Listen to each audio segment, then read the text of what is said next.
Will the PT finally merge with Live? Is there going to be a live patch for Broken Arrow on its first anniversary? And what exactly is going on behind the radio silence from the devs? All of these questions will be answered in today's video of Broken News. What up, weebs? This is Corn speaking.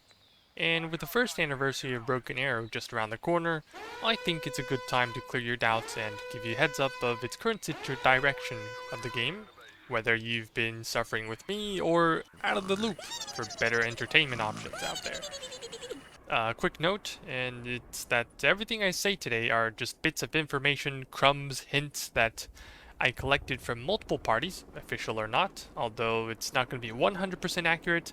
I hope it's going to help you understand what's going on when the devs are pretty much busy working on the game.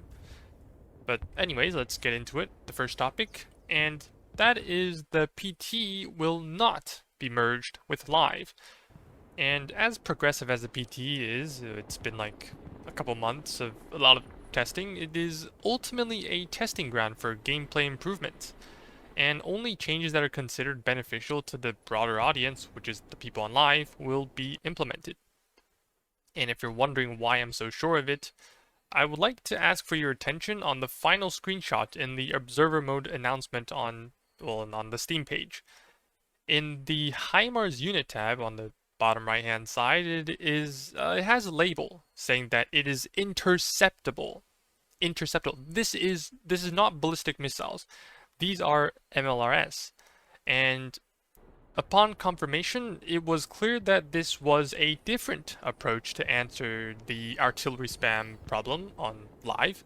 But unfortunately, due to desync being too big of an issue for everyone to overcome, this project, or this idea, was eventually thrown into the bin. But that being said, this piece of information also proves something of great value. The PT basically dealt with the arty spam by increasing the resupply time of MLRS units.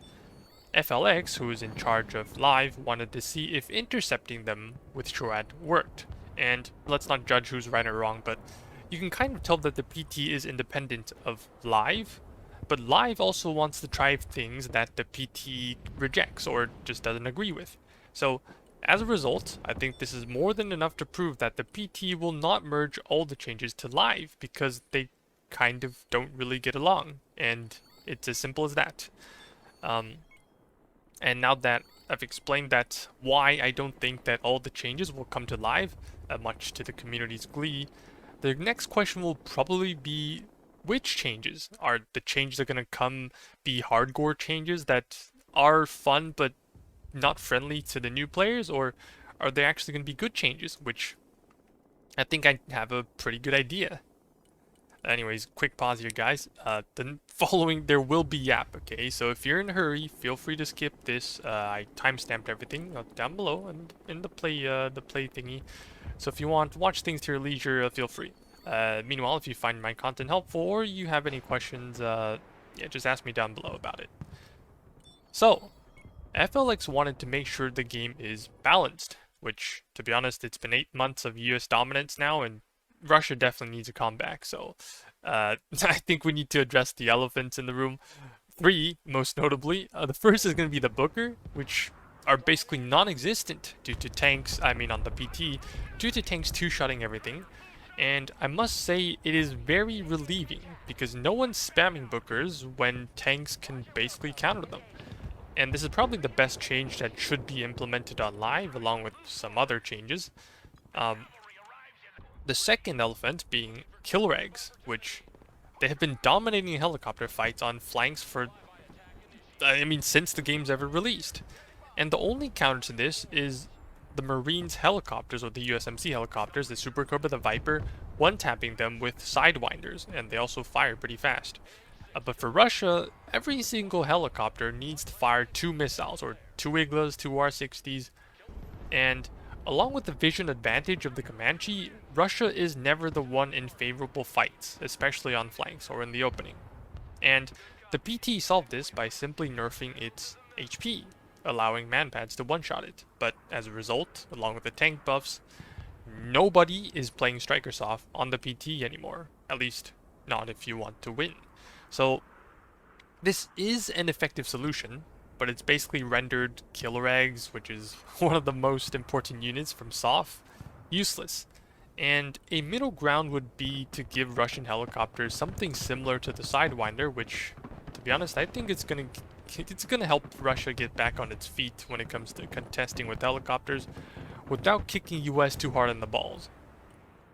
And last but not least, probably the more frustrating issue is the F-35s on live, which are too sneaky and too survivable, in which the PT has managed to solve or at least introduce many tools. For example, overkill, ASF, and again, like, you basically don't see F-35s anymore because even now, air lethality is just high enough that the meta would prefer payload over survivability, or basically meaning suicide bombing, even though the cooldown time is much longer. So, yes, building in ANET and calling in ASF is rewarding, but are stealth planes worth calling in when everyone gets their bombs off and nobody gets home? Probably not. You just end up suicide bombing anyways. So again, the PT did successfully deal with this problem on live, which is the F-35 being spammed too much, but the catch being, those problems are just straight up dead, not even good anymore, like, they're just dead, and not balanced in any sense. So, I think this is where live needs to find the middle ground, to find something that makes killer eggs and F-35s still useful in some cases, but not just straight up busted. And this is why I also think that the live patch has been taking so long. Like, we've been waiting for months, and everyone's been complaining, when is PT closing? And to point that, yeah, like, we're actually not getting a balance patch on the anniversary. Well, at least not on June 19th, which I've heard, because, like, well, they've been working, but I think from different sources we'll be, at most, getting a Steam post, maybe in a stream about it, about what's going to happen. And there will be good changes, I believe, to the credit of the PT as well.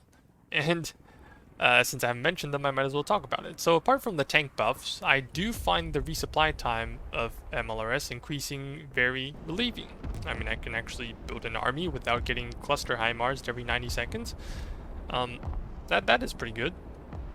Along with the fact that I can also resupply my infantry inside of troop transports, so that I don't have to put all my injured units on one supply dump and just to wait for my opponent to just bomb me or artillery me to just blow up in my face. That's quite frustrating sometimes. So these are changes that I think should be included in the live patch and would definitely make the game more fun, more, you know, dynamic, relieving, that kind of stuff. And although I don't have the full picture, or like I'm not leaking, like I don't have any clue what exactly is going on, like the detailed patch notes, no, I don't have any of that. Don't ask me for that. But I do think that the live or the next patch will probably be good because of how they've experimented everything on the PT. So even though neither live or PT is considered perfect, I think we're finally getting there, or well, somewhere where the changes will probably not only bring balance back to Broken Arrow, but also a taste of freshness to live. Something that's very much needed.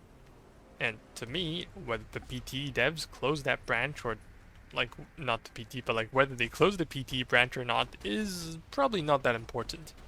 Because what's good is that they provided us with some solutions that would either fit in live or be suitable changes with probably a tweak or two. And the best part is that, well, the long night is finally over and the new patch will be upon us probably very, very soon, I think. And, I mean, if you ask me for an optimistic change, it's probably going to be like a week.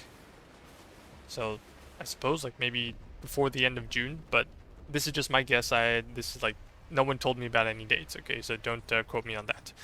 So, anyways, guys, I hope today's video is something new, or at least, you know, it's a refresher. At least something that will help you survive until the next patch. Don't quote me on the week-long wait, but if you find it helpful, please share it with your friends or whatever, whether they left BA or not, or they're playing other games. I should go play other games though, this game is draining me, man, but making this video, yeah, it was definitely not easy because a lot of things have been happening both inside the game and externally. But I think it's worth it. So, yeah guys, my name's Corn, and cheers to the anniversary. Take care. Bye bye.